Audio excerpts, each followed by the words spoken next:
So hello and welcome. तो आज हम लोग इस वीडियो में देखने वाले हैं सीएमए फाउंडेशन का fundamentals of business mathematics and statics का 2017 पेपर का एनालिसिस करेंगे हम लोग, और इसके पूरे के पूरे क्वेश्चन को जो है मैं आपको सॉल्व करके जो है बताऊंगा। ठीक है। सो ये एक लंबी सीरीज होगी। जैसा कि आपका एग्जाम दिसंबर लास्ट जनवरी फर्स्ट में हो सकता है, तो उसके अकॉर्डिंग जो है मैं आपको पूरी कोशिश करूंगा कि नवंबर दिसंबर मंथ्स में जो है 2016 से लेकर 2020 तक जितने भी जो है एग्जाम्स जो हुए हैं उसके मैथ्स पेपर का सॉल्यूशन मैं आपको प्रोवाइड करूं। इसके अलावा कुछ मॉक टेस्ट पेपर्स भी है अवेलेबल है, उनके भी सॉल्यूशन आपको प्रोवाइड करूं, ताकि आपका मैथ्स का जो पेपर है वो काफी अच्छा जाए। ठीक है। बेसिकली सबसे ज्यादा प्रॉब्लम जो है सीए और सीएमए फाउंडेशन वालों को इसी पेपर से होती है। ठीक है। सीएमए फाउंडेशन में ये पेपर नंबर 4 होता है और सीए फाउंडेशन में पेपर नंबर 3 होता है। ठीक है। तो मैं दोनों ही सीए और सीएमए दोनों के फाउंडेशन पेपर के मैथ्स और स्टैटिक्स दोनों के 2015-16 से लेके अभी तक जितने भी हुए लास्ट 5 साल 6 साल के क्वेश्चंस को आपके सामने लेकर आऊंगा। इसके बाद हम लोग इसको जो डिटेल में एनालिसिस करेंगे। सो ये एक सबसे पहला वीडियो है इस चैनल का, और मैं आपसे एक रिक्वेस्ट करूंगा कि इसको अपने फ्रेंड्स तक ज्यादा से ज्यादा लोगों तक शेयर करना और चैनल को जो है जरूर सब्सक्राइब करना। ठीक है। ये बिल्कुल फ्री ऑफ कॉस्ट है, आपके लिए कोई इसके लिए जो है पैसा जो है नहीं लिया जाएगा। ठीक है। तो जैसा कि आप देख सकते हो ये जो है 2017 का पेपर का हम लोग जो भी पहला सॉल्यूशन करने जा रहे हैं सेट 1 का, और पेपर नंबर 4 है। 3 घंटे का टाइम है, फुल मार्क से 100 का है। ठीक है। ये उस पैटर्न के हिसाब से है। आपको पैटर्न पे ध्यान नहीं देना है, आपको क्वेश्चंस पे ध्यान देना है कि क्वेश्चंस जो है आपको किस तरीके से मिलेंगे। ये पिछले बार जो है कुछ पेपर जो थे वो रिटर्न भी थे, कुछ जो थे वो एमसीक्यू थे, लेकिन इस बार के जो एग्जाम्स जो हो रहे हैं लास्ट ईयर और उसके लास्ट ईयर पूरे एमसीक्यू हैं। ठीक है। सो आपको उसी पैटर्न में जो है मैं आपको प्रिपरेशन कराऊंगा, और बड़े बड़े क्वेश्चंस को जो है हम लोग कोशिश करेंगे सॉल्व कर लें, लेकिन आपको बड़े क्वेश्चन बहुत कम ही मिलेंगे। ठीक है। चलो, तो अब स्टार्ट करते हैं हम लोग। क्वेश्चन देखो क्या बोल रहा है, चूज द करेक्ट आंसर। और यहाँ पर उस समय का जो पेपर है उसमें एक क्वेश्चन जो है 2 नंबर का था, जैसा कि अभी इस साल वाला पैटर्न है। इस साल वाला पैटर्न क्या है, 50 एमसीक्यू रहेंगे, एक एक क्वेश्चन 2 2 नंबर का रहेगा। ठीक है। तो देखो पहला क्वेश्चन क्या बोल रहा है, ध्यान से पढ़ते हैं, और इसको फिर मैं आपको डिटेल में भी सॉल्व करके बताऊंगा। फिर आपको इसी को मैं शॉर्टकट से भी बता दूंगा, ताकि आपको जो है समझने में आसानी हो। ऐसा नहीं लगना चाहिए कि बिल्कुल भी चीजें जो है ऊपर से निकल रही हैं, एकदम आसमान से आ रही चीजें, ऐसा कुछ भी नहीं होगा। ठीक है। अब ध्यान से देखो, the ratio of present age of Jadu to that of Madhu is 4:5. The present age of Madhu is 30 years. Then the present age of Jadu is. ठीक है। मतलब दो लोगों की बात की गई है, एक का नाम यहाँ पर जादू है, दूसरे का नाम जो है मधु है। उनके जो प्रेजेंट एज है उसका जो रेशियो है वो 4:5 है। ठीक है। मतलब present age of Jadu is to present age of Madhu is 4:5। If the present age of Madhu's is 30 year, अगर मान लो मधु का जो प्रेजेंट एज है वो 30 साल है, then the present age of Jadu is. तो अब ध्यान से देखो कैसे करेंगे इसको हम लोग सॉल्व। सो हमें गिवन क्या है, हमें जो है गिवन है जादू का और मधु के प्रेजेंट एज का रेशियो कितना है, देखो 4:5। ठीक है। तो जादू और मधु का प्रेजेंट एज का जो रेशियो वो 4:5 है। और क्वेश्चन बोल रहा है कि if the present age of Madhu is 30। अब देखो मधु का ये जो है 4:5 दिया हुआ है, लेकिन क्वेश्चन बोल रहा है कि ये तो रेशियो के फॉर्मेट में है, एक्चुअल एज नहीं है। ठीक है। ये रेशियो के फॉर्मेट में है एज। तो मधु का जो एक्चुअल एज है वो 5 नहीं है, वो कितना है, 30 है। मतलब इस रेशियो से कितना ज्यादा, इससे 6 टाइम्स ज्यादा। तो जो जादू है उसका भी एज क्या होगा, जो 4 दिया है 4:5 रेशियो से क्या होगा, 6 टाइम्स ज्यादा होगा। तो इसका एज कितना आ जाएगा, 24 ईयर जो है आएगा। तो यहाँ पर हमारा ऑप्शन सी जो है क्या होगा, करेक्ट होगा। तो आप इसको ऐसे ही सॉल्व करोगे। ठीक है। अगर आप इसको डिटेल में सॉल्व करने की कोशिश करोगे तो फिर ये क्या होगा, काफी ज्यादा जो है लंबा बनेगा। ठीक है। तो जैसे कि अगर आप इसको डिटेल में सॉल्व करते तो आपको क्या करना पड़ता कि let the present age of Jadu, present age of Jadu को हम लोग अज्यूम कर लेते हैं 4x, और जो मधु है उसके प्रेजेंट एज को अज्यूम कर लेते हैं 5x। उसके बाद हम लोगों को करना होता अकॉर्डिंग टू क्वेश्चन, जो मधु का जो प्रेजेंट एज है ना, जिसको हमने 5x लिया है, ये एक्चुअल में कितना है 30 है, तो यहाँ से हम लोग x की वैल्यू निकालते तो कितना आता 6 आता। फिर इस x की वैल्यू को यहाँ रखते तो 4 into 6 करने से कितना आता 24 आता। तो जादू का प्रेजेंट एज कितना आएगा 24 आएगा। तो आप यहाँ से भी ऐसे भी सॉल्व कर सकते हो। ठीक है, अब आते हैं हम लोग सेकेंड क्वेश्चन पे। देखो इसके भी मैंने शॉर्टकट से आपको बताऊंगा और इसको भी डिटेल में भी बताऊंगा आपको। ठीक है, शॉर्टकट वाला जो है क्या बहुत ज्यादा इजी है, उससे चीजें बड़ी आसानी से जो है हो जाती हैं। ठीक, देखो क्या बोल रहा है, a sum of money becomes double in 20 years। देखो आपको क्या दिया है, कोई एक सम है, प्रिंसिपल है जो अपने आप का डबल हो रहा है, मतलब जो अमाउंट है वो प्रिंसिपल का डबल हो रहा है। कितने सालों में ये हो रहा है, बिकम्स डबल इन 20 years। कितने सालों में हो रहा है ये, 20 सालों में जो है हो रहा है। ठीक है, in how many year will it be triple. कितने सालों में ये जो है अमाउंट जो है अपने आप का जो है 3 गुना होगा, ये हमें कैलकुलेट करनी है। सो देखो अब यहाँ पर देखो आपको कौन सा इंटरेस्ट दिया है, क्या, हाँ सिंपल इंटरेस्ट दिया है। तो जब आपको इंटरेस्ट का टाइप आपको गिवन है, जैसे कि हमने पढ़ा है कि दो टाइप के इंटरेस्ट होते हैं, एक सिंपल होता है, कंपाउंड होता है। सो अगर आपको पता है यहाँ पर लिखा हुआ है सिंपल इंटरेस्ट, तब तो कोई दिक्कत नहीं है। अगर मान लो क्वेश्चन में नहीं लिखा होता, बहुत लोगों को यही कंफ्यूजन होता है कि इसको मैं सिंपल इंटरेस्ट मान के चलो कि कंपाउंड इंटरेस्ट मान के चलो। तो एक चीज याद रखो, जब भी आपको कंपाउंडेड एनुअली ऐसा अगर कुछ वर्ड नहीं दिख रहा है और सिंपल सा प्लेन क्वेश्चन है, तो आप उसको हमेशा एक सिंपल इंटरेस्ट का क्वेश्चन मान के चलोगे। ना तो आपको सिंपल इंटरेस्ट मेंशन है, ना ही आपको कंपाउंड इंटरेस्ट मेंशन है क्वेश्चन में, तो आप उसको बाय डिफॉल्ट क्या मान के चलोगे, सिंपल इंटरेस्ट जो है मानकर चलोगे। सो देखो इस क्वेश्चन को सॉल्व करने का पहला तरीका क्या है, डायरेक्ट मेथड जो है। ठीक है, क्वेश्चन में क्या बोल रहे हैं कि कोई एक अमाउंट जो है अपने आप का डबल हो रहा है। ठीक है, और आप लोगों को पता होगा कि चाहे सिंपल इंटरेस्ट हो चाहे कंपाउंड इंटरेस्ट हो, अमाउंट का फॉर्मूला क्या होता है, प्रिंसिपल प्लस इंटरेस्ट। तो यहाँ पर हमारे पास सिंपल इंटरेस्ट, इसीलिए मैंने यहाँ पर प्रिंसिपल प्लस सिंपल इंटरेस्ट रखा। सो सिंपल इंटरेस्ट का फॉर्मूला क्या होता है, देखो P into R into T divided by 100 equals to 2p। ये डायरेक्ट है ना, इसके बाद मैं आपको शॉर्टकट भी बताऊंगा। फिर यहाँ से p जब आप कॉमन निकालोगे तो क्या मिलेगा, 1 प्लस आर टी अपॉन में 100 इक्वल्स टू 2p। दोनों साइड से p और p क्या हो जाएगा, कैंसल। अब रेट ऑफ इंटरेस्ट तो आपको दिया है नहीं क्वेश्चन में, तो आप इसको क्या करो ऐसे ही रख लो। टाइम आपको कितना दिया है, देखो टाइम आपको दिया हुआ है 20 साल, डिवाइडेड बाई 100 इक्वल्स टू 2। ये 1 यहाँ जाके माइनस हो जाएगा और ये 21 जा 25 जा, तो हमारे पास क्या बचेगा, r अपॉन में 5 इक्वल्स टू 1। इसका मतलब यहाँ से जो हमारा रेट निकल कर आया वो है 5%।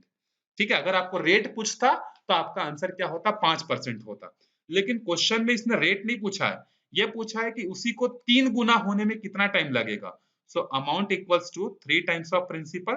फिर से अमाउंट का फॉर्मूला वही होगा, p plus R T upon में 100 इक्वल्स टू 3p। मतलब जो पहला कंडीशन गिवन था ना कि इतने सालों में डबल हो रहा है, उस कंडीशन से हमने रेट निकाल लिया। अब इस रेट को हम लोग अगले पार्ट में यूज करेंगे। तो फिर यहां से प्रिंसिपल हमारा बाहर निकलेगा। सो 1 प्लस आर टी अपॉन में 100 इक्वल्स टू ये हो जाएगा 3p। दोनों साइड से p और p को अगेन कैंसिल कर देते हैं, फिर ये 1 यहाँ जाके माइनस हो जाएगा। देखो अभी तो हमें रेट पता है, तो rate into time divided by 100 equals to यहाँ पर कितना बचेगा, 2 बचेगा। फिर ये हो जाएगा 5 1 जा, ये हो जाएगा 5 20 जा, और ये 20 इसको जाके मल्टीप्लाई करेगा तो ये कितना हो जाएगा 40। तो इसका आंसर कितना होगा, 40 साल। मतलब अगर कोई अमाउंट अपने आप का डबल होने में उसको 10 साल लग रहा है, तो उसको ट्रिपल होने में 40 साल जो है लगेगा। ये तो हमने डायरेक्ट मेथड से किया। इसी क्वेश्चन को आपको मैं एक शॉर्टकट से भी बता सकता हूँ। कैसे, मान लेते हैं कि हमारा जो प्रिंसिपल है, जो पैसा हमने किसी को दिया था वो 1 रुपए है। ये जो 1 रुपए है ये अपने आप का हो रहा है डबल, मतलब 1 का डबल क्या होगा, 2 रुपए। कितने सालों में हो रहा है, 20 सालों में। अब अगर मैं किसी को 1 रुपए आज दे रहा हूं तो वो 20 साल बाद जाकर मुझे 2 रुपए वापिस कर रहा है। लेकिन ये जो 2 रुपए जो मुझे वापिस कर रहा है, उसमें से 1 रुपए तो मेरा प्रिंसिपल है, जो मेरा पैसा है ओरिजिनल जो मैंने उसको दिया था। तो उसने मुझे कितना एक्स्ट्रा दिया, 1 रुपए एक्स्ट्रा दिया। और जो भी एक्स्ट्रा हमें मिलता है वही तो हमारा क्या होता है, सिंपल इंटरेस्ट होता है। तो हमारा सिंपल इंटरेस्ट कितना मिल रहा है, 1 रुपए। अब क्वेश्चन के हिसाब से क्या है, देखो अब हमें इस पैसे को 1 रुपए से कितना बनाना है, ₹3। कितने साल में वो अभी पता चल जाएगा। लेकिन ₹3 जो वापस मिलेगा उसमें से ₹1 तो मेरा क्या रहेगा, प्रिंसिपल रहेगा। इसका मतलब अगर मुझे अपने पैसे को 3 गुना बनाना है तो मुझे सिंपल इंटरेस्ट ₹1 ना चाहकर कितना चाहिए होगा, ₹2 चाहिए होगा। तो अभी मुझे यहाँ पर सिंपल इंटरेस्ट कितना मिल रहा था, ₹1। तो इस 1 को मुझे 2 बनाना है तो मैं यहाँ पर क्या करूंगा, 2 से इंटू कर दूंगा। तो अब देखो ₹2 मेरा सिंपल इंटरेस्ट हो जाएगा और ₹1 मेरा प्रिंसिपल, टोटल मिलाकर ₹3 हो जाएगा। तो अगर मैंने सिंपल इंटरेस्ट को 2 से मल्टीप्लाई किया मतलब मैं इसको भी 2 से मल्टीप्लाई करूंगा, ये कितना हो जाएगा, 40 इयर्स जो है यहाँ से भी निकल के आ जाएगा। ठीक है, जब मैं डिटेल में सीरीज स्टार्ट करूंगा पूरा का पूरा अगले सेशन के लिए जो है सीएमए फाउंडेशन में सीए फाउंडेशन का, तो वहां पे डिटेल में मैं आपको बताऊंगा कि ये जो शॉर्टकट है ये कैसे हुआ। ठीक है, अभी बस आपको ये याद रखो कि अगर आपको एक ना एक क्वेश्चन आपको हर में दिखेगा ही, मतलब if a sum of money becomes 2 times of itself in 10 year then how many year it will become 4 times, इस टाइप का एक क्वेश्चन श्योर है आपके सीएमए फाउंडेशन या सीए फाउंडेशन के एग्जाम में। तो बस आपको ये ट्रिक याद रखनी है, प्रिंसिपल को एक अज्यूम करना है, डबल हो रहा होगा बोलोगे तो डबल करोगे, इसमें से ₹1 आपका प्रिंसिपल होगा, जो बचा सिंपल इंटरेस्ट होगा। अब जितना बोला गया है, जैसे इस क्वेश्चन में बोला गया था कि 3 टाइम्स होना है, तो मतलब प्रिंसिपल ₹1 ही रहेगा, सिंपल इंटरेस्ट डबल चाहिए, इसको आप 2 से मल्टीप्लाई कर दोगे। अगर ये बोलता कि 4 गुना होने में कितना टाइम लगेगा, मतलब सिंपल इंटरेस्ट हमारा ₹3 चाहिए होता, तब हम लोग इसको 3 से मल्टीप्लाई करते और यहाँ पर भी हम लोग 3 से मल्टीप्लाई करते, तब ये 60 साल आता। तो ये शॉर्टकट आपको याद रखना है। देखो, लॉन्ग कट से ज्यादा बेटर क्या है, शॉर्टकट, ये हमारे लिए ज्यादा यूजफुल है। ठीक है, क्योंकि हमें डिस्क्रिप्टिव पेपर तो लिखना है नहीं, हमें सिर्फ और सिर्फ क्या करना है, हमें तो सिर्फ और सिर्फ वहां पर जो है टिक करके आना है। 50 एमसीक्यू रहेंगे, एक क्वेश्चन सही टिक हुआ 2 नंबर, गलत हुआ तो नेगेटिव मार्किंग तो होती नहीं है, तो आपको टिक करना है। तो आप कितना जल्दी टिक कर सकते हो, 1 घंटे में 50 क्वेश्चन, वो आप पे डिपेंड करता है, उस हिसाब से आपके रैंक आएंगे, मार्क्स आएंगे। ठीक है, बढ़ते हैं अगले क्वेश्चन पे। देखो, compound interest on 1000 at 8% compounded half yearly for 2 years। यहां पर ये आपसे पूछ रहा है कि अगर ₹1000 को हम लोग 8% से रेट से किसी को 2 साल के लिए देते हैं, ठीक है, 2 साल के लिए देते हैं, और रेट ऑफ इंटरेस्ट का जो कैलकुलेशन है वो कैसे हो रहा है, हाफ ईयरली हो रहा है, तो हमें कितना कंपाउंड इंटरेस्ट जो है मिलेगा। क्वेश्चन की डिमांड जो है ये है। ठीक है, चलो अब सॉल्व करते हैं इसको। देखो, इसको भी सॉल्व करने के 2 तरीके हैं, पहले हम लोग डिटेल से देखते हैं। इसका शॉर्टकट थोड़ा सा ज्यादा लेंदी होगा, तो जब भी आपको हाफ ईयरली वाला मिलेगा आप इसको कोशिश करना सॉल्व करने के लिए डिटेल वाले फॉर्मूले से। सो सिंस हमें पता है कि कंपाउंड इंटरेस्ट का फॉर्मूला क्या होता है, देखो आपका पहले तो चलो आपको इसी में आपको थोड़ा सा रिकैप भी करा देता हूँ, डायरेक्टली फॉर्मूला ना लिखकर। हमने अभी पढ़ा कि जो हमारा अमाउंट होता है वो होता है प्रिंसिपल प्लस इंटरेस्ट, तो अगर कंपाउंड इंटरेस्ट की बात कर रहे हैं तो प्रिंसिपल प्लस कंपाउंड इंटरेस्ट आएगा। ठीक है, तो यहाँ से कंपाउंड इंटरेस्ट हमारा क्या होगा, अमाउंट माइनस प्रिंसिपल होगा। अमाउंट का फॉर्मूला आपको याद होगा, P into 1 plus R upon, since ये है, ये बेसिक फॉर्मूला पहले लिख रहा हूं, R माइनस P, ये होता है हमारा कंपाउंड इंटरेस्ट का फॉर्मूला, या आप नोट डाउन कर सकते हो। लेकिन ये तो हो गया फॉर ईयरली, अगर आपका इंटरेस्ट का कैलकुलेशन अगर ईयरली हो रहा होगा। अगर आपके कंपाउंड इंटरेस्ट का कैलकुलेशन हाफ ईयरली हो रहा होगा तो आपको यहाँ पर r अपॉन में करना है 200 और यहाँ पर करना है 2 का मल्टीप्लीकेशन, और यहाँ पर यह आ जाएगा प्रिंसिपल। ठीक है, अगर आप इस फॉर्मूले को और मॉडिफाइड करना चाहो तो आप p यहाँ से कॉमन ले सकते हो, तो अंदर में आपके पास क्या बचेगा, 1 plus R upon 200 to the power 2n minus 1। अगर आपका इंटरेस्ट का कैलकुलेशन क्वार्टरली हो रहा होगा तो आप यहाँ पर क्या करोगे, 400 से डिवाइड करोगे और यहाँ पर 4 से मल्टीप्लाई करोगे। ठीक है, तो सिंस प्रिंसिपल हमें गिवन है, कितना है, ₹1000। देखो अभी आप पढ़ रहे हो ना, तो ये आपको लग रहा होगा कि इतना ज्यादा टाइम कंज्यूमिंग है। जब आप बहुत सारे क्वेश्चन प्रैक्टिस कर लोगे ना, तो ये पूरा का पूरा कैलकुलेशन आपको सिर्फ और सिर्फ अपने कैलसी से करनी है, डायरेक्टली वो भी। ठीक है, सो 1 प्लस रेट है हमारा 8% डिवाइडेड बाई 200, और यहाँ पर ये जो n जो होता है ना, ये होता है नंबर ऑफ ईयर्स। तो नंबर ऑफ ईयर्स कितना देकर रखा है इसमें, 2 साल देकर रखा है। मैं आपको समझा रहा हूं तो ये टाइम लग रहा है। ठीक है, जब आप खुद से सॉल्व करोगे ना तो ये बहुत जल्दी क्या हो जाता है, क्वेश्चन जो है बनता है। तो आपको बिल्कुल भी घबराने की जरूरत जो है नहीं है कि इतना ज्यादा टाइम जो है कैसे लगेगा। सो देखो, जब आप 8 को 200 से डिवाइड करोगे तो ये आपको देगा 0.04। मैं आपको डिटेल में बता रहा हूँ, आपको ये पूरा कैलकुलेशन कैलकुलेटर से ही करनी है, सब चीज एक ही बार में, ठीक है। फिर इसके बाद जब 1 के साथ प्लस करेंगे तो 1.04 होगा। तो 1.04 की पावर में अगर हम लोग 4 निकालेंगे तो 1.04 की पावर में 4 करने से ये आपको आ रहा होगा। अब ये कैसे निकालते हैं ये भी देख लो। आपको क्या चाहिए, 1.04 की पावर में आपको चाहिए 4। तो आप अपना नॉर्मल वाला कैलकुलेटर उठाओ सबसे पहले, ठीक है, और ध्यान से स्टेप समझते जाना। आप अपना कैलकुलेटर उठाओ और उसमें पुट करो 1.04, ये सबसे पहले कैलसी में पुट करो, पहला स्टेप। दूसरा स्टेप है इनटू का बटन प्रेस करो और तीसरा स्टेप है इक्वल दबाओ। तो इक्वल दबाओगे तो जो भी वैल्यू आपको मिल रही होगी ना वो पावर में 2 होगी, ठीक है। फिर एक और बार इक्वल दबाओगे तो पावर में 3 मिलेगी, एक और बार इक्वल दबाओगे तो पावर में 4 मिलेगी। और जब आप यहाँ पर दबाए होगे तो आपको यहाँ पर वैल्यू मिली होगी 1.1698, ठीक है, ये आपको मिला होगा। और 5 माइनस 1, ठीक है।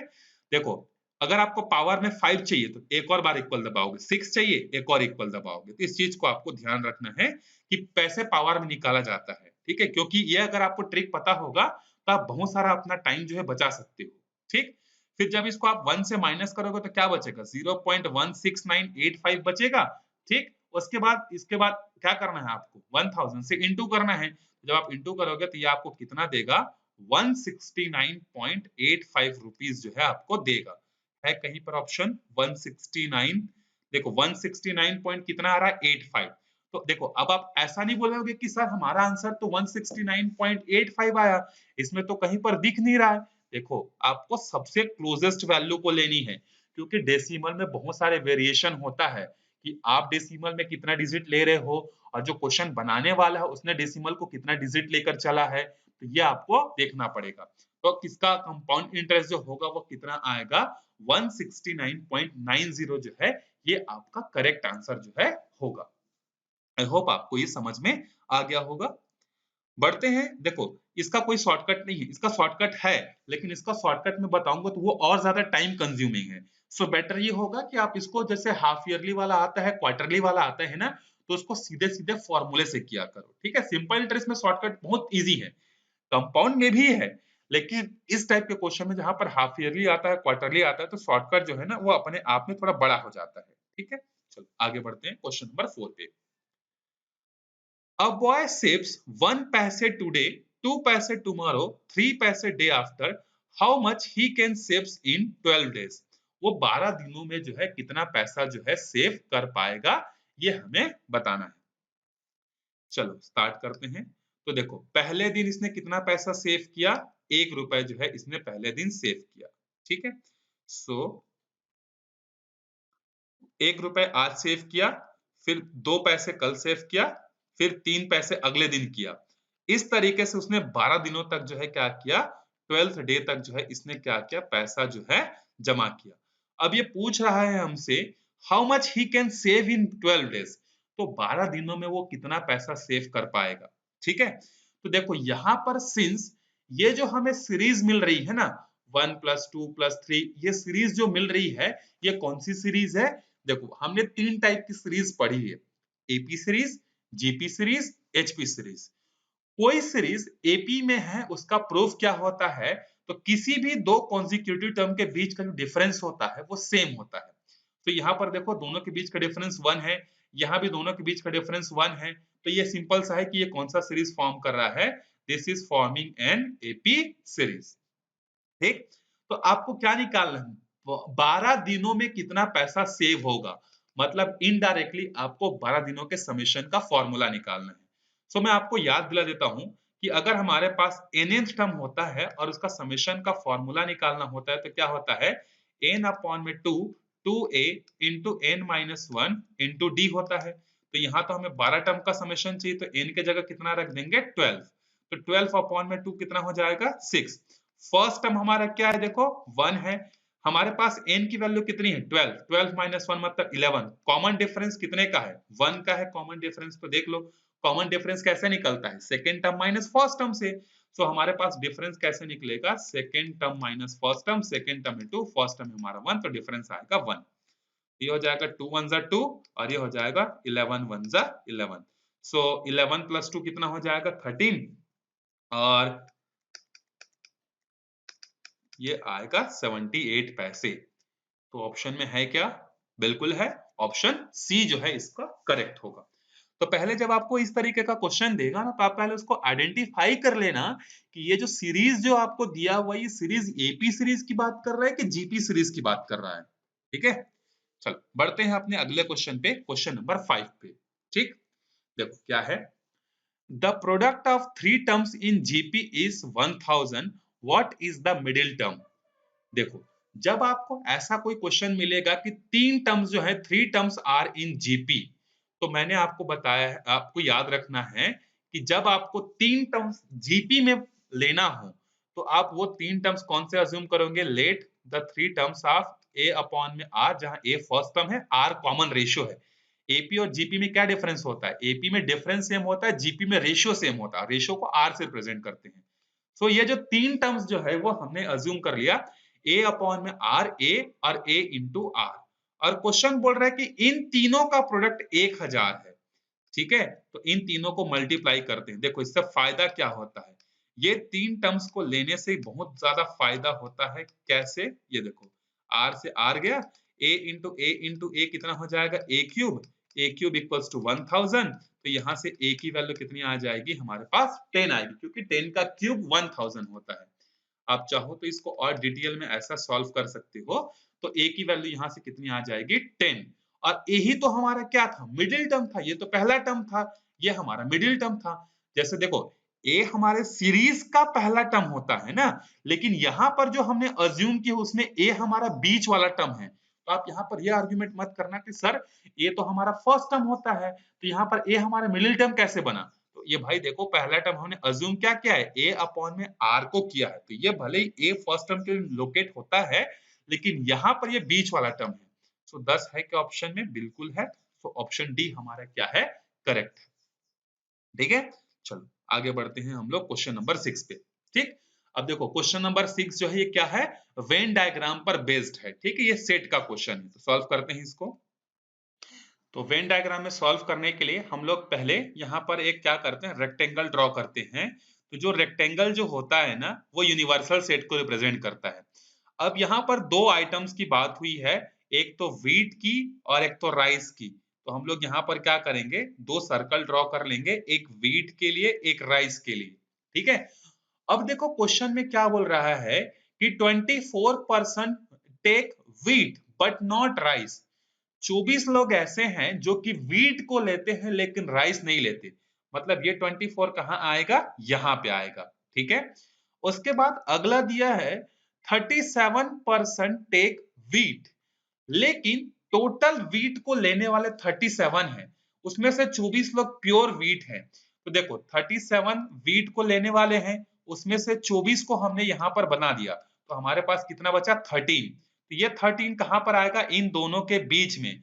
मतलब 13 लोग ऐसे हैं जो व्हीट भी लेते होंगे और राइस भी लेते होंगे। अब हमारे पास देखो टोटल कितने लोग थे, टोटल 63% थे। तो 63% में से हम लोग 24 को हटा देंगे जो कि प्योर व्हीट वाले हैं, और 13 लोग को हम लोग हटा देंगे जो कि क्या है, व्हीट और राइस दोनों हैं। तो कितने लोग बचे, 26 लोग ऐसे हैं जो कि प्योर राइस वाले हैं। अब क्वेश्चन में देखते हैं ये पूछ क्या रहा है, find the number of person taking rice but not wheat. Rice तो लेते होंगे, ठीक है, लेकिन यहां पर बोल रहा है कि व्हीट नहीं लेना चाहिए। तो 26 लोग ही तो ऐसे हैं जो कि प्योर प्योर राइस को ले रहे हैं। अगर हमें पूछता कि number of person who take only, मतलब अगर हमसे पूछा जाता बट नॉट राइस की जगह यहां पर ये लिखा होता कि number of person taking rice, ये वर्ड अगर नहीं होता, ठीक है, but not wheat, but not wheat जब नहीं होता तो 26 और 13 दोनों को प्लस करते, मतलब 39 आता। लेकिन सिंस इस क्वेश्चन में ये मेंशन है कि बट नॉट राइस, इसीलिए उस 13 लोगों को हम लोग ऐड नहीं करेंगे। वो 13 लोग ऐसे थे जो कि व्हीट और राइस दोनों को पसंद करने वाले थे, बट हमें यहाँ पर ओनली राइस चाहिए। दैट्स वाई हमारा जो आंसर होगा 6 का वो बी होगा। आई होप आपको ये समझ में आ गया होगा। चलो आगे बढ़ते हैं अगले क्वेश्चन पे। क्वेश्चन नंबर 7 देखो, क्वेश्चन नंबर 7 क्या है, 3 to the power x equals to 5 to the power y equals to 2 to 5 to the power z then z equals to. ये आपके मॉड्यूल का क्वेश्चन है, ठीक है। आपको एक्सरसाइज में ये सेम टू सेम यही क्वेश्चन आपको एमसीक्यू फॉर्मेट में दिया होगा, आप देख सकते हो, आपको मिल जाएगा, ठीक है। तो मैं आपको इसको सॉल्व करके बता देता हूँ, ठीक है। बहुत लोगों को इसका आंसर याद भी होगा, तो लेकिन सॉल्व कैसे होता है ये देख लो। 3 टू दी, अब देखो यहाँ पर सबके सब आपस में बराबर है ना, तो हम लोग एक काम करते हैं, 3 to the power x equals to 5 to the power y equals to 2 to 5 to the power z equals to हम लोग k अज्यूम कर लेते हैं, ठीक है। तो जब हम लोग यहाँ पर k अज्यूम करेंगे तो ये जब आपस में इक्वल हैं तो ये सब इंडिविजुअली भी तो आपस में इक्वल होंगे। मतलब 3 to the power x equals to k, 5 to the power y equals to k, 2 to the power 5 2 to 5 to the power z equals to k लिख सकते हैं। फिर यहां से देखो, यहां से अगर मैं 3 की वैल्यू निकालूंगा तो ये x यहां जाकर क्या बनेगा, 1/x। कैसे, अरे जैसे देखो, अगर हमारे पास x स्क्वायर इक्वल्स टू 25 होता है, तो अगर हमें x की वैल्यू चाहिए होता है तो ये 2 यहां जाके क्या बनता है, रूट। तो रूट का मतलब क्या होता है, पावर में 1/2 होता है। तो यहाँ पर जो भी नंबर होता है जब ये दूसरे साइड जाता है तो ये 1 बन जाता है। तो सिमिलरली यहाँ पर हमने क्या किया, इस x की वैल्यू को यहाँ भेज दिया तो ये बन गया 1/x। अगर मुझे यहाँ से 5 की वैल्यू चाहिए तो यहाँ से बन जाएगा 1/y, और अगर यहाँ से मुझे 2 to 5 चाहिए तो यहाँ से ये बन जाएगा k की पावर में 1/z। Let's say this is equation number first, this is equation number second and this one is equation number third. अब इन्हीं तीनों इक्वेशन को हमें क्या करना है, यूज करना है। अब देखो आपको मैं ट्रिक बताता हूं कैसे करोगे। पहले दो इक्वेशन को आप इस तरीके से मॉडिफाइड करो जिससे मॉडिफाइड करने के बाद ये क्या बन जाए, ये जो तीसरा इक्वेशन का लेफ्ट हैंड साइड बन जाए। मतलब आपको पहले दो इक्वेशन को मल्टीप्लाई करना है। तो जैसे देखो यहाँ पर 3 और 5 को जब आप मल्टीप्लाई करोगे तो कितना मिलेगा, ये मिलेगा आपको 15 मिलेगा। मिलेगा कि नहीं मिलेगा, ठीक है। लेकिन हमें इसका लेफ्ट हैंड साइड में कितना दिख रहा है, 2 to 5 चाहिए।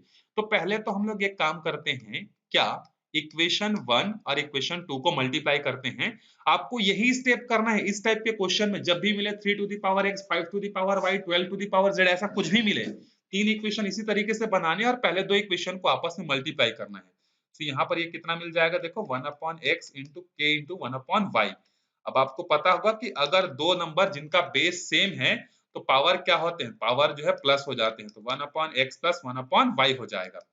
अब यहाँ पर देखो ये तो 15 है, और मैंने आपको कहा था कि पहले और दूसरे इक्वेशन को मल्टीप्लाई करने से तीसरे वाले इक्वेशन का लेफ्ट हैंड साइड आना चाहिए 225, लेकिन यहाँ 225 तो आया नहीं। तो एक काम करते हैं, स्क्वायरिंग बोथ साइड कर देते हैं। 15 का स्क्वायर कितना होता है, 225।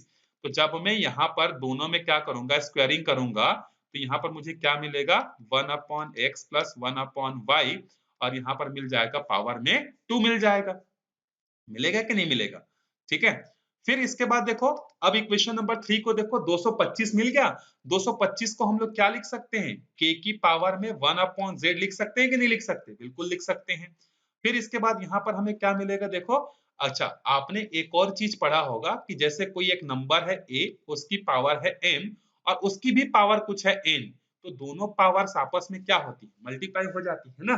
तो यहाँ पर ये दोनों पावर आपस में क्या हो जाएंगी, मल्टीप्लाई जो है हो जाएंगी, और ये बनेगा हमारा 2 times of 1/x plus 1/y जो है बनेगा, ठीक है। अब देखो दोनों साइड का बेस सेम हो गया। जब दोनों साइड का बेस सेम है तो हम लोग पावर को क्या कर सकते हैं, आपस में कंपेयर कर सकते हैं। So on comparing we get 1/z equals to 2 times of 1/x plus 1/y। तो ये देखो, ये हो जाएगा 1/z इक्वल्स टू, इन दोनों का जब एलसीएम लेंगे तो एलसीएम क्या आएगा, एक्स वाई आएगा। ये y यहाँ चला जाएगा, ये x यहाँ चला जाएगा। थोड़ा सा डिजाइन और चेंज करेंगे तो ये हो जाएगा x प्लस वाई अपॉन में एक्स वाई। लेकिन ये किसकी वैल्यू है, 1/z की, जबकि हमें किसकी वैल्यू पूछी है, z की वैल्यू पूछी है। तो z की वैल्यू निकालने के लिए टेकिंग रेसिप्रोकल बोथ साइड, तो ये जो डिवाइड कर रहा था एक्स वाई, ये ऊपर जाकर मल्टीप्लाई करेगा और x प्लस वाई नीचे आ जाएगा। तो आप चाहो तो इसको सॉल्व भी कर सकते हो, और एग्जाम में ना एग्जैक्ट यही क्वेश्चन आएगा। अगर आया तो एक भी 3 के जगह 4 नहीं होगा, 5 के जगह 6 नहीं होगा। तो आप आंसर याद भी रख सकते हो कि जब आपको 3 to the power x, 5 to the power y दिखे तो z इक्वल्स टू ये रिलेशन मिलता है, ठीक है। इससे आपका क्या होगा, टाइम सेव होगा। तो आपका आंसर कौन सा करेक्ट हो जाएगा, बी जो है करेक्ट हो जाएगा। थोड़ा सा हार्ड वर्क के जगह जो है स्मार्ट वर्क भी क्या करो, जहां पर मेमोराइज करने से आपका काम बन जा रहा है वहां मेमोराइज क्या करो, इतना लंबा सॉल्व नहीं करना है आपको, ठीक है। चलो अगले क्वेश्चन पे चलते हैं, क्वेश्चन नंबर 8 पे। देखो क्वेश्चन नंबर 8 क्या बोल रहा है, 8CR equals to 7C3 equals to 7C2, ये हमें गिवन है और हमें R की वैल्यू जो है पूछ रहा है, ठीक है। चलो सॉल्व करते हैं इसको भी। क्वेश्चन नंबर 8 क्या दिया है, देखो 8CR, ठीक है, थोड़ा सा मैथ्स है, थोड़ा पेशेंस रख के करोगे, मुझे पता है कि आप लोगों को सबसे जो बेकार सब्जेक्ट जो लगता है वो मैथ्स ही है, बट थोड़ा सा पास होने के लिए, फाउंडेशन पास होने के लिए इतना तो आपको झेलना ही पड़ेगा, ठीक है। ये आपको गिवन है और हमसे आर की वैल्यू ये पूछ रहा है, ठीक है, आर की वैल्यू जो है क्या आएगी। देखो यहाँ इसके बाद हम लोग क्या कर सकते हैं, हमने क्या किया, 8CR minus 7C3 equals to 7C2 था, इस माइनस वाले टर्म को हमने इधर भेज दिया। अब आपको यहाँ पर ना एक छोटा सा फॉर्मूला आपको याद रखना है कि अगर आपको कोई ऐसा टर्म मिलता है जहां पर है NCR-1 प्लस NCR, देन इसको हम लोग लिख सकते हैं N+1CR। अब ध्यान से देखो, यहां पर भी 7 है, यहां पर भी 7 है, मतलब दोनों जगह n और n सेम है। यहाँ c के बाद 2 है, यहाँ c के बाद 3 है, ये जो 2 है ना इस 3 से एक कम है, मतलब ये जो पूरा का पूरा जो राइट हैंड साइड है वो परफेक्टली इस फॉर्मूले के साथ मैच हो रहा है। दोनों जगह n होना चाहिए, सेम सेम 7 7 है, यहाँ 3 होने, यहाँ r है तो यहाँ पर उससे एक कम है, यहाँ 3 है, यहाँ उससे एक कम है, तो इस पूरे को हम लोग क्या लिख सकते हैं, n+1, तो n के जगह 7 है तो 7 के जगह कितना हो जाएगा, 7+1 8, और सी आर, आर यहाँ पर कितना है देखो 3, ये तो r-1 है, तो इसको हम लोग लिख सकते हैं 8C3। तो हमें यहाँ पर क्या मिला, 8CR इक्वल्स टू 8C3। ये आपको फॉर्मूला नोट डाउन करना है, ये आपको पता होना चाहिए, ठीक है। अब देखो दोनों का n और n सेम है, मतलब अगर NCR इक्वल्स टू NCQ है ना, तो यहाँ पर R और Q दोनों आपस में क्या होते हैं, बराबर, तो यहाँ से R की वैल्यू कितनी आ जाएगी, 3 आ जाएगी। ये आपको याद रखना है, जब आप इसको सॉल्व करने जाओगे ना बहुत बड़ा बनेगा, तो उससे अच्छा ये है कि NCR प्लस NCR-1, यहाँ पर R जो भी होगा उससे एक कम को यहाँ अगर दिया है तो इसको आप लिख सकते हो N+1CR करके, यहां से आपका R बड़े आराम से निकल जाएगा। अब देखते हैं question number 9, if the root of the equation this are equal then C is, जब भी किसी क्वाड्रेटिक इक्वेशन का रूट सेम होता है, इसका मतलब उसका जो डिस्क्रिमिनेंट होता है, मतलब d की जो वैल्यू होती है वो कितना होता है, 0 होता है। d की वैल्यू क्या होती है, 0, और d होता क्या है हमारा, b² minus 4ac equals to 0 होता है, ठीक है। तो इसी फॉर्मूले में रखते हैं, देखो यहाँ पर a की वैल्यू कितनी है 3/4, b की वैल्यू कितनी है 9, तो b के जगह यहाँ पर रख देते हैं 9, फिर -4, a के जगह 3/4, और देखो यहाँ पर ये जो c है ना, इस c के जगह हमारे पास क्या है, c³ है, तो इस 4 से ये वाला 4 कैंसिल हो गया, 9 9 81 हो गया, -3c³ इक्वल्स टू 0 हो जाएगा, फिर यहाँ से 81 इक्वल्स टू 3c³ हो जाएगा, फिर यहाँ देख लो ये जो 3 है इसको आके यहाँ डिवाइड करेगा तो ये हो जाएगा 27 इक्वल्स टू c³, और हमें पता है कि 3 का जो क्यूब होता है वो 27 होता है, तो यहाँ पर दोनों का बेस को कंपेयर करेंगे तो c की वैल्यू यहाँ से कितनी आएगी, 3 जो है आएगी। तो क्वेश्चन नंबर 9 का आंसर क्या होगा, बी होगा। चलो जल्दी से ये जो ट्रू फॉल्स है इस स्टेटमेंट को हम लोग कंप्लीट कर लेते हैं इस वीडियो में, ताकि ज्यादा लंबा वीडियो ना हो, क्योंकि काफी लंबा वीडियो होगा तो फिर आपको जो है थोड़ा इंटरेस्ट जो है कम होते जाएगा। तो जल्दी से ये कर लेते हैं कंप्लीट। देखो, state whether the following statements are true और false. The mean proportion of 4x and 16x³ is 12x², पता करना है। तो जब भी आपको दो नंबर दिया है जैसे a और b, और अगर इसका मीन प्रोपोर्शन निकालना है तो मीन प्रोपोर्शन क्या होता है, दोनों को मल्टीप्लाई करके उसका स्क्वायर रूट निकालना। जब यहाँ पर हम लोग दोनों को मल्टीप्लाई करेंगे मतलब 4x इंटू 16x³, तो नंबर्स को नंबर के साथ करेंगे तो 16 4 64 हो जाएगा, और x³ इंटू x कितना हो जाएगा, x⁴। तो 64 किसका स्क्वायर रूट होता है, 8 8 64, और ये x⁴ क्या बन के बाहर निकलेगा, x²। तो इसका जो क्या बोलते हैं मीन प्रोपोर्शन जो है वो 8x² होगा, लेकिन क्वेश्चन बोल रहा है 12x², तो ये स्टेटमेंट क्या है, फॉल्स है। ठीक है, फिर नेक्स्ट है 1 + 2 + 3 n(n-1), इसका समेशन का फॉर्मूला आपको निकालना है। सो देखो ये sum of first n natural numbers का फॉर्मूला होता है। तो यहाँ पर देखो, यहाँ n नहीं है, यहाँ पर क्या है, n-1 है, और ये एक जीपी सीरीज का फॉर्मेशन कर रहा है। तो आपको याद रखना है कि अगर आपको ऐसा मिलता, चलो मैं आपको सॉल्व करके बता देता हूँ, जैसे 1 + 2 + 3 अप टू n होता, तो इसमें देखो फर्स्ट टर्म हमारा कितना है, 1 है, कॉमन डिफरेंस कितना है, 1 है, और हमें समेशन चाहिए n टर्म का। तो Sn का फॉर्मूला क्या होता है, n/2, 2 into a plus n-1, और डिफरेंस कितने का है, 1 का है। तो n/2 ये हो जाएगा 2, और ये हो जाएगा n-1। तो जब आप इसको सॉल्व करोगे तो 2 में से 1 जाएगा तो 1 बचेगा, तो n + 1/2 होता है। तो ये sum of first n natural numbers का फॉर्मूला होता है। लेकिन क्वेश्चन में यहाँ पर इसने n तक का समेशन नहीं पूछा है, n-1 तक का पूछा है। तो इसका मतलब कहाँ कहाँ चेंजेस होंगे, देखो टोटल टर्म्स हमारे पास कितना है, n-1, तो यहाँ n के जगह कितना हो जाएगा, n/2, 2 into a तो सेम रहेगा। यहाँ पर जो नॉर्मल फॉर्मूला में n होता है ना, कि यहाँ पर फॉर्मूला क्या होता है, n/2 2a plus n-1 into d, इस n के जगह अब n नहीं आएगा, कितना आएगा, n-1, और ये -1 फॉर्मूले के कारण, और ये 1 तो d हो जाएगा, तो ये हो जाएगा n-1/2, यहाँ आ जाएगा 2। अब देखो इन दोनों को जब माइनस माइनस प्लस होंगे तो क्या बनेगा, -2 + 2 कैंसल, तो हमारे पास क्या बचा, n-1/2। तो यस, ये स्टेटमेंट क्या है, बिल्कुल करेक्ट है, तो ये क्या हो जाएगा, ट्रू हो जाएगा। मैंने आपको इसका सॉल्यूशन भी जो है दे दिया।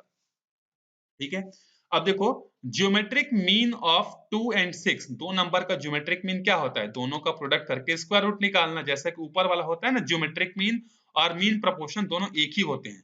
तो 6 2s are 12, तो 12 को क्या लिख सकते हैं, 3 3s are 4, नहीं 12 को क्या लिख सकते हैं हम लोग, ब्रेक करके 4 3s are, तो 4 क्या बन के बाहर निकलेगा, +-2 into 3 होता है, ये गलत है, ये 3√2 दिया है, गलत है, ये स्टेटमेंट क्या है, फॉल्स है।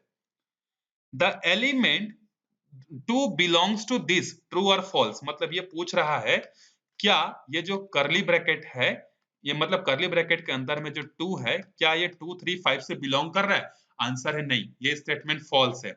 ये अगर आपको क्वेश्चन ऐसा पूछता 2 बिलोंग्स टू 2 3 5, अगर इसमें करली ब्रैकेट नहीं लगा होता तब ये स्टेटमेंट ट्रू होता। करली ब्रैकेट लग गया मतलब ये एक सेट को रिप्रेजेंट कर रहा है, तो सेट जो है यहाँ पर बिलोंग नहीं करेगा, यहाँ पर सबसेट होना चाहिए था।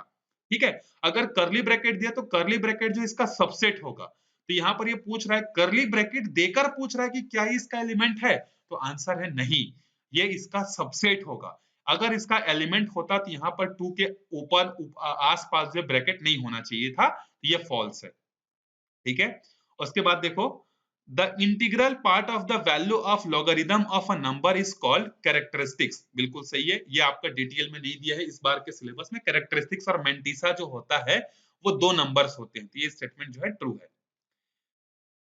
The total number of arrangement of a letter in the expression this when the written in null length is 1 to 60, जो एक्सप्रेशन है उसमें क्या है, x³ है, y² है, और z⁴ है। ठीक है, तो एक काम करते हैं, कहाँ सवाल, हाँ यहाँ देखो x³ है, ठीक है, उसके बाद क्या है, y⁴ है, ठीक है, और z⁴ है। तो देखो यहाँ पर x कितने बार आया है, 3, y कितने बार आया है, 2, 3 और 2 5, 5 और 4 9, तो आपको ऊपर में लिखना है जितने बार x होगा, जितने बार y होगा, जितने बार z होगा, उन सबको प्लस करना है, मतलब 3 और 2 5 और 4 9। फिर देखो x जो है 3 बार आया है, तो जो रिपीट हो रहा होगा उससे आपको डिवाइड करना है, y 2 बार आया है और z 4 बार आया है, तो इसको आपको डिवाइड करना है। ठीक है, तो आपको ये चीजें याद रखनी है कि जैसे आपको इस तरीके का कोई एक्सप्रेशन देकर पूछता है कि इसकी वैल्यू क्या होगी बताओ करके, तो पहले आप ये देखोगे कि टोटल पावर का समेशन कितना हो रहा है, तो यहाँ पर पावर का समेशन हो रहा था 9, तो ऊपर में लिखोगे उतने का फैक्टोरियल, फिर जितने x की पावर होगी उतने फैक्टोरियल से डिवाइड, जितनी y की पावर होगी उससे डिवाइड, जितनी z की पावर होगी उससे डिवाइड। ये एक्चुअल में ना ये फैक्टोरियल का कंसेप्ट होता है, ऊपर में टोटल अरेंजमेंट होता है और नीचे कोई चीज कितनी बार रिपीट हो रही है उस रिपीट होने वाले चीजों से हम लोग क्या करते हैं, उसको डिवाइड करते हैं। तो जब आप इसको पूरे को सॉल्व करोगे ना, तो ये कितना आएगा, 1260 आएगा। ठीक है, आप सॉल्व कर लेना। तो ये जो है 1260 आएगा, मतलब ये स्टेटमेंट क्या है, ट्रू है। ठीक है, तो इस वीडियो में हम लोग यहीं तक देखेंगे। प्लीज आप इस वीडियो को ज्यादा से ज्यादा लोगों तक शेयर करना, सब्सक्राइब करना। आगे के वीडियोस जो है मैं आपको लेके आते जाऊंगा, ताकि आपका फाउंडेशन का पेपर क्या हो, बड़े आसानी से जो है क्लियर हो जाए। सो मिलते हैं अगले वीडियो में, तब तक के लिए बाय बाय।